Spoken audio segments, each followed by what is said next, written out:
Now it's time to clear out this area of coriander that we sowed at the tail end of August.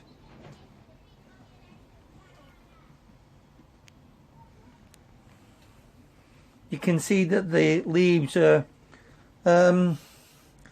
just around a foot tall, and some of them are starting to show signs of yellowing. It's a patch that was sown directly into the ground, and at the time when I was sowing them, I said that anything we got from here would be brilliant, because we're at the tail end of August at the time, and if I can get the seeds to germinate, then hopefully we would have a nice batch of coriander to harvest during autumn and possibly winter. Now, we're not going to leave this in the ground to pick from over winter. I think we'll harvest it and freeze the coriander.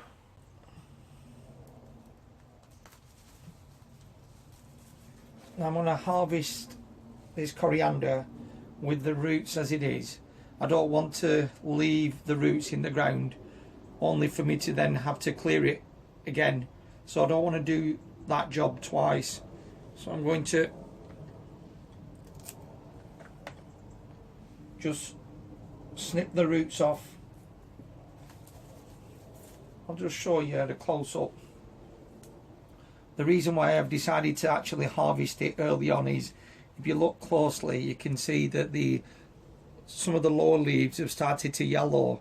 Now that'll be because the ground itself is quite wet, and also it's not the most fertile of soil, and with it being in the time of the year where we've not got a great deal of sunshine, the plant's not growing as well as it would do in, say, late spring. So you can see from what I said earlier that the coriander plants are about a foot tall, and because they're showing signs of yellowing at the base, I don't want to then start losing these side stems as well. So we're going to get rid of those and snip the roots off and start harvesting. So I'll carry on with the rest of this harvesting, and we'll show you what the harvest tray looks like. So this is the coriander that's been harvested from the area that I showed you just a moment ago. We've chopped the roots off and thrown them into the compost bin. Obviously this coriander will need washing a number of times, but other than a little bit of soil, there's no sign of slug damage, and there's hardly any aphids on them at all. I can't see any.